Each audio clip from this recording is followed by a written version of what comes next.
नमस्कार, एक बार फिर से आपका स्वागत है सी न्यूज भारत में। राजस्थान बुलेटिन में शुरुआत करेंगे भरतपुर से, जहां जसवंत कॉलोनी इस समय भीषण जलभराव की समस्या से जूझ रही है। अगली खबर भी भरतपुर से है, जहां 400 करोड़ रुपए से अधिक की साइबर ठगी के मामले में मुख्य सरगना रोहित दुबे को गिरफ्तार कर लिया गया है। ऐसी तमाम खबरों पर करेंगे विस्तार से चर्चा। खबर भरतपुर से है, जहां जसवंत कॉलोनी डूबी लेकिन प्रशासन मौन है। भरतपुर शहर की जसवंत कॉलोनी बनी पानी का दर्रा, आम जीवन का जीवन हुआ नरक के समान। बता दें, भरतपुर सिटी की जसवंत कॉलोनी इस समय भीषण जलभराव की समस्या से जूझ रही है। वर्षों से जमा बरसाती और सीवरेज का पानी अब लोगों के घरों में घुस चुका है, जिससे रहवासियों का जीवन नरक जैसा हो गया है। स्थानीय निवासी चंद्रभान ने बताया कि कई बार प्रशासन को लिखित और मौखिक शिकायतें दी जा चुकी हैं, लेकिन आज तक कोई समाधान नहीं निकला। हालात इतने खराब हो चुके हैं कि लोग घरों से बाहर नहीं निकल पा रहे। स्कूल जाने वाले बच्चों की पढ़ाई प्रभावित हो रही है और बुजुर्ग बीमारी की चपेट में आ रहे हैं। कॉलोनी में जगह जगह मच्छर, कीड़े मकोड़े और विषैले जीव पनप रहे हैं। इनसे फैल रही बीमारियों ने कई लोगों को बुखार, स्किन इन्फेक्शन और डेंगू जैसी गंभीर समस्याओं में ढकेल दिया है। चंद्रभान नामक युवक ने पानी से परेशान होकर पूर्व में विरोध स्वरूप टंकी पर चढ़कर प्रदर्शन भी किया था, लेकिन फिर भी प्रशासन ने अब तक कोई ध्यान नहीं दिया। वहीं स्थानीय लोगों का कहना है कि यदि जल्दी जल निकासी की अस्थायी व्यवस्था नहीं की गई तो वो उग्र आंदोलन करने को मजबूर होंगे। कॉलोनी की हालत किसी आपदा से कम नहीं, लेकिन प्रशासन की चुप्पी ने आमजन को निराश कर दिया है। जल भराव की समस्या कब से है और आपको क्या क्या परेशानियां हैं? सर, करीब 5 साल से ये समस्या चल रही है जल भराव की, मगर कोई सुनने वाला नहीं है और हमको झूठा आश्वासन मिलता है जब मिलता है, जबकि नगर निगम चहेतों के यहाँ विकास भी करा रही है। जबकि देखो ये हालात आपको सामने दिख रहे हैं। सीधे सीधे इसी समस्या को लेके पानी की टंकी पे भी मैं चढ़ा था, जब पानी खलवा दिया एक बार, फिर अब वही हालात हैं, मगर कोई सुनने वाला नहीं है। सर, जब कहते हैं बजट नहीं है। अब उन चहेतों के लिए बजट कहाँ से है नगर निगम के लिए? इसलिए सौतेला व्यवहार हो रहा है हम लोगों के साथ। हम अगर हमारा ज़्यादा दिमाग घूमा तो हम आत्महत्या कर सकते हैं, वो भी जिला सचिवालय के सामने, जिसकी जवाबदेही जिला कलेक्टर भरतपुरी होंगे। मेयर साहब तक मिला है साहब, हम पिछली बार भी सभी लोगों से मिले हैं सर, एप्लीकेशन दिया, कोई सुनने वाला नहीं। झूठ बोलते हैं, झूठा आश्वासन देते हैं। हाँ करके इस रोड को हाँ। भी छोड़ गए। तो प्रशासन समस्त कॉलोनी की समस्या है सर, जबकि यहाँ पे अर्जेंटली पंप लगा होना चाहिए पानी खिलाने के लिए। यार पंप हो या फिर या बना में रोड है, कुछ तो हो समाधान भाई, कुछ तो समाधान हो। लेवल पे आ गई हाँ, भूमि है। हमारे घरों में सब वो सांप घुस जाते हैं आकर के। भरतपुर से सी न्यूज संवाददाता देवेंद्र सिंह सोलंकी की रिपोर्ट। भरतपुर में राजकीय उच्च माध्यमिक विद्यालय महाराजा बदन सिंह में तेरे मेरे सपने विवाह पूर्व संवाद केंद्र प्रबंधक नीरज कुंतल और लीगल एडवाइजर मनीषा कुमारी ने कार्यशाला के माध्यम से स्कूल की छात्राओं को जागरूक किया। केंद्र प्रबंधक नीरज कुंतल ने कहा कि अगर विवाह से पहले ही लोगों को संवाद, मानसिक स्वास्थ्य और जिम्मेदारियों को लेकर मार्गदर्शन मिल जाए तो विवाह के बाद की समस्याएं, घरेलू हिंसा और तलाक जैसी स्थितियों को कम किया जा सकता है। उन्होंने कहा कि इस पहल का मुख्य उद्देश्य मजबूत रिश्तों को बढ़ावा देना, लोगों को सशक्त बनाना और परिवारों को मजबूत बनाना है। उन्होंने छात्राओं को बताया कि केंद्र पर विवाह पूर्व युवक युवतियों को समझ और भावनात्मक शिक्षा प्रदान की जाती है। उन्होंने छात्राओं को बताया कि अपने आसपास और घर में भी तेरे मेरे सपने विवाह पूर्व संवाद केंद्र की जानकारी दें। उपनिदेशक महिला अधिकारिता राजेश कुमार ने बताया कि समाज में तेजी से बदलती पारिवारिक व्यवस्थाओं, विवाह की अपेक्षाओं के बीच ये आवश्यक हो गया है। उन्होंने बताया कि युवा विवाह से पहले संवाद और समझदारी के जरूरी कौशल सीखें ताकि वो सम्मानपूर्ण अस्थायी रिश्ते बना सकें। नेशनल कमीशन ऑफ वुमेन के द्वारा राज्य सरकार ने तेरे मेरे सपने विवाह पूर्व संवाद केंद्र खोले हैं, जो कि संभाग स्तर पर रन होंगे। उन पर बेसिकली 2 काउंसलर होंगे। काउंसलर का काम ये रहेगा कि विवाह से पूर्व जो भी जोड़ा हैं वर वधू वाले, उनको बुलाकर उनकी काउंसलिंग की जाएगी, उनकी समझाइश की जाएगी, उनको घर गृहस्थ समाज परिवार के बारे में बताई जाएंगी। जो चुनौतियाँ हैं जो आजकल हम देख रहे हैं सोशल मीडिया पे, उन सब चीज़ से अवगत कराते हुए उनको उस तरह से बताया जाएगा कि आगे उनके परिवार में बिखराव ना हो और आगे अपनी वो ज़िंदगी अच्छे से जी पाएँ। कैसे लोग आएंगे वहाँ पे, क्या व्यवस्था रहेगी?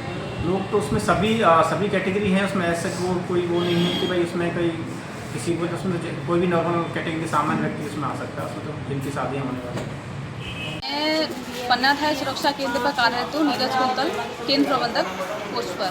तो अभी हाल ही में भारत सरकार द्वारा ये स्कीम चलाई गई है तेरे मेरे सपने, जिसके विवाह पूर्व संवाद केंद्र, जिसके अंतर्गत वर्तमान में जो स्थिति घरेलू झगड़े, तलाक, इन चीज़ों को मद्देनजर रखते हुए भारत सरकार ने राष्ट्रीय महिला आयोग द्वारा इस टीम का गठन किया गया था 8 मार्च को, जिसके अंतर्गत महिलाओं को जो विवाहित जोड़े हैं विवाह से पूर्व उनकी काउंसलिंग के लिए, जो जिनमें विवाह के बाद जो मतभेद होते हैं, भावनात्मक असमानता, लैंगिक असमानता, घरेलू झगड़े, तलाक, लैंगिक असमानता, इन चीज़ों को दूर करने के लिए, जिससे एक केंद्र पर आके उनकी काउंसलिंग की जा सके, जिससे वो एक दूसरे की भावनाओं को समझ सकें, जिससे ये रेशो जो बढ़ता जा रहा है इसमें कमी आ सके। इसके लिए भारत सरकार ने ये स्कीम का आयोजन किया गया है। ये 8 मार्च को इसका गठन पहले बीकानेर और उदयपुर में सेंटर खोले गए थे केंद्र। आज 9 राज्यों में 23 केंद्र स्थापित किए जा चुके हैं। यहाँ भरतपुर में भी पन्ना थाई सम्मान केंद्र के ही इस केंद्र का कार्यरत रहेगा, संचालन रहेगा, जो एडीएम सिटी द्वारा 4 जुलाई को किया गया था। ठीक है। भरतपुर से सी न्यूज़ संवाददाता देवेंद्र सिंह सोलंकी की रिपोर्ट।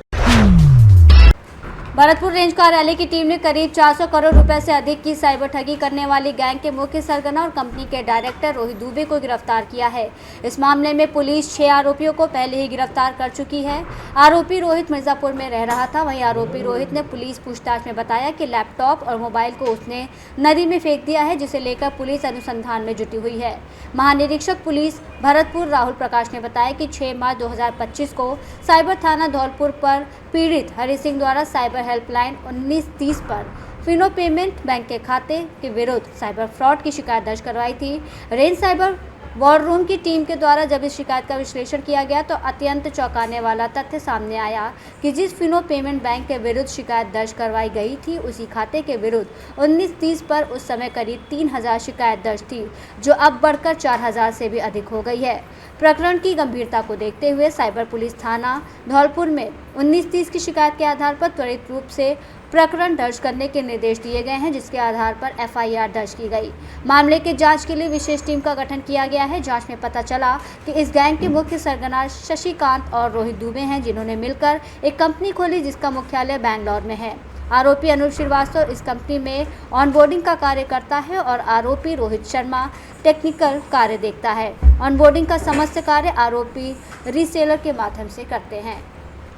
तक 6 गिरफ्तारियां हो चुकी थी, ये 7वां है। 6 गिरफ्तारियां हो चुकी थी और जो मेन कल्प्रिट्स थे, जिसमें कि 2 लोग थे, तो शशि था और एक रोहित था, रोहित शर्मा और शशि सिंह।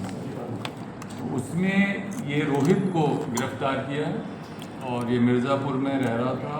अपनी वाइफ का फ़ोन के वाईफाई से टेलीग्राम को यूज़ कर रहा था। ये खुद के मोबाइल नंबर को यूज़ नहीं कर रहा था, खुद के व्हाट्सएप को यूज़ नहीं कर रहा था। तो इसमें टीम ने काफ़ी मेहनत करके इसको गिरफ्तार किया है। इसके जो लैपटॉप और मोबाइल वगैरह थे उसको इसने नदी में फेंकना बताया था, लेकिन उस पर हम इंट्रोगेशन कर रहे हैं और हमें पूरी उम्मीद है कि शायद उसको भी हम लोग बरामद करने में सफल होंगे। मुख्य तौर पे लगभग 25 कंपनियां इन लोगों ने फर्जी कंपनियां फर्जी डायरेक्टर्स के आधार पे खोली थी, जिनमें से 16 कंपनियां संचालित थी, जिनके माध्यम से साइबर फ्रॉड की रकम को प्राप्त कर रहे थे और उसको आगे विभिन्न कंपनियों में, डिफरेंट बैंक्स में, डिफरेंट लेयर्स में भेज रहे थे। इसकी पूछताछ के बाद इसमें जो विदेशी पार्टनर इनके हैं, जो कि मूल रूप से जिसको टेक्निकल टीम कहते हैं ये लोग, और जो कि अभी तक इंट्रोगेशन में आया था कि लाओस और कंबोडिया से ऑपरेट कर रहे हैं, उसके बारे में हमें ज़्यादा डिटेल मिलने की संभावना है और उस विषय में इससे इंट्रोगेशन किया जाएगा। भरतपुर से सी न्यूज़ संवाददाता देवेंद्र सिंह सोलंकी की रिपोर्ट। राजस्थान सरकार द्वारा चलाए जा रहे वन और पर्यावरण संरक्षण के तहत आज राजलदेसर स्थित उत्तरी मुक्तिधाम में भाजपा कार्यकर्ता ने वृक्षारोपण किया। वृक्षारोपण करने वालों में भाजपा के पूर्व जिला उपाध्यक्ष कुंदनमल दातीश, पूर्व नगरपालिका अध्यक्ष गोपाल मारू, जिला ओबीसी उपाध्यक्ष इंद्रचंद देवड़ा आदि भाजपा कार्यकर्ता मौजूद थे। इंद्रचंद देवड़ा ने कहा, आज वन और पर्यावरण संरक्षण की शुरुआत 51 पेड़ उत्तरी मुक्तिधाम में लगाकर की गई। वहीं पूर्व नगरपालिका अध्यक्ष गोपाल मारू ने कहा कि आज वन और पर्यावरण संरक्षण के अंतर्गत हम सबको 5 पेड़ लगाने का संकल्प लेना चाहिए। मारू ने राजलदेसर 16 घंटे से लगातार हो रही बारिश से मालहानि पर गहरी चिंता व्यक्त करते हुए कहा, प्रशासन द्वारा कोशिश की जा रही है, जलभराव की निकासी जल्द और लोगों को पानी भराव की गहरी समस्या से छुटकारा मिलेगा। नगर पालिका अध्यक्ष गोपाल जी मारू। चेयरमैन साहब, आज उत्तर मुक्तिधाम में क्या प्रोग्राम था, उसके बारे में बताइए आप। वन एवं पर्यावरण संरक्षण अभियान के तहत आज भारतीय जनता पार्टी के कार्यकर्ताओं ने और सामाजिक कार्यकर्ताओं ने उत्तरादय मुक्तिधाम में आज 50 नीम के पौधे लगाने का लक्ष्य रखा। उसमें लगभग 15-20 पौधे लग चुके हैं और लगाए जा रहे हैं और 500 का टारगेट है। इस अभियान के तहत दक्षिण उत्तरादय मुक्तिधाम में 500 नीम के पौधे लगाने का लक्ष्य रखा गया है, क्योंकि नीम एक ऐसा पौधा है जो कम पानी में भी चलता रहता है। तो इसके तहत हमने ये शुरुआत की है। उत्तरादय मुक्तिधाम में माननीय कुनंदी दादेज, पूर्व भारतीय जनता पार्टी जिला उपाध्यक्ष इंद्रचंदी देवड़ा, जिला उपाध्यक्ष ओबीसी मोर्चा कुलदीप जी स्वामी, शीतल प्रकाश जी खंडोलिया, धनपत जी शर्मा, विष्णु जी प्रजापत, नरेंद्र जी सोनी, मुकेश जी मारू, संजू जी मावर, भौर जी प्रजापत, विनोद जी टाक, विजय जी टाक, सुरेंद्र जी देवड़ा आदि काफ़ी, अनिल देवड़ा, काफ़ी भारतीय जनता पार्टी के कार्यकर्ता और उत्तरादा मुक्तिधाम के व्यवस्थापक सदस्य मौजूद रहे। चेयरमैन साहब, एक थोड़ा हटके सवाल है। 16 घंटे से कंटिन्यू राजलक्ष्मी में बारिश हो रही है, जगह जगह पानी इकट्ठा भी है, आम पब्लिक को थोड़ा परेशानी का भी सामना करना पड़ रहा है, इसके बारे में थोड़ा बताइए। कुछ ये प्राकृतिक आपदा है, ये मानसून का टाइम में बरसात होती है। थोड़ा सा आज मेरी बात हुई थी अधिशासी अधिकारी से, मैंने कहा अभी मुरलाई में आप व्यवस्था कीजिए, संतोषी माता जो गैनानी है उस साइड में, वहाँ भी आपको एक्स्ट्रा मोटर और पंप सेट की व्यवस्था के साथ साथ अलर्ट मोड पे आपको जनरेटर की व्यवस्था करनी चाहिए। जो हमारे साथ है भारतीय जनता पार्टी जिला ओबीसी उपाध्यक्ष इंद्रचंद जी देवड़ा साहब। आज उत्तरी मुक्तिधाम में क्या प्रोग्राम था, उसके बारे में बताइए। भारतीय जनता पार्टी द्वारा चलाए जा रहे अभियान वृक्षारोपण के तहत वन एवं पर्यावरण के लिए हमने आज वन विभाग से पौधे लगाए। 51 पौधे हम आज लगाएंगे इसमें, और आगे हमारा लक्ष्य है 500 पौधे लगाने का। आज शुरुआत की है। आज हमारे साथ में पूर्व हमारे पालिका अध्यक्ष गोपाल जी मारू, पूर्व जिला उपाध्यक्ष कुंदन शर्मा, 2 पार्षद धनपत शर्मा और शीतल खडोलिया और कुलदीप स्वामी, इनके साथ साथ मुकेश जी मारू और संजय मावर और कन्यालाई सोनी और भी कई भाजपा के वरिष्ठ कार्यकर्ता है। सभी ने मिलकर हमने पेड़ का लगाने का लक्ष्य करने के लिए शपथ लिया। चूरू से सी न्यूज़ संवाददाता पवन शर्मा की रिपोर्ट। फिलहाल के लिए इस खास बुलेटिन में बस इतना ही। देश दुनिया की तमाम बड़ी खबरों को जानने के लिए जुड़े रहिए सी न्यूज़ भारत के साथ। हर खबर आपके साथ, आपके हाथ।